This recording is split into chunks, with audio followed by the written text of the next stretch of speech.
Las Vegas Fire and Rescue telling us at one point the wind actually blew a bouncy house with kids inside onto the top of a house on the west side.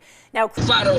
Y cuando entro en el restaurante me ve el cocinero con una paellera que adentro la vende paellera.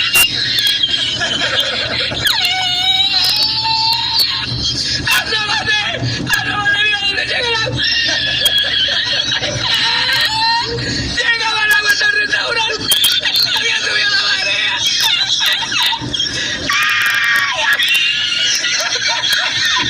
¡Jesús!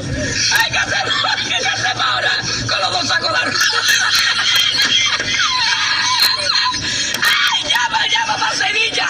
¡Llama a Sevilla que traigo un país!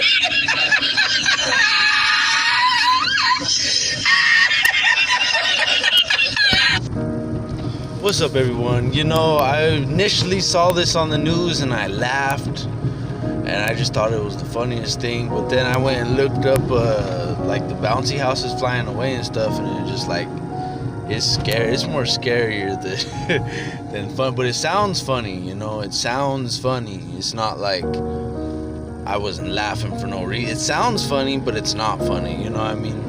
Like at a comedy club, you go to a comedy club and the comedians, they usually be talking about some real stuff, but you laugh real hard because it's true.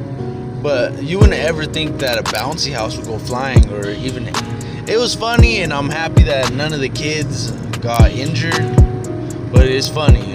But I'm glad that none of the kids got injured. That's not the intention of laughing at this video. The intention was just, I don't know. At first, I started making this video and I thought it was funny, but then I actually looked up a couple of bouncy houses flying away because I thought it would be funnier, but it wasn't funny. No, it was serious. Don't put your kids in bouncy houses when there's wind because they're gonna fly away. It sounds funny still. I guess. But anyways, yeah. Hit that like and that subscribe, and you already know I'll be back soon with another one. Alright, later guys.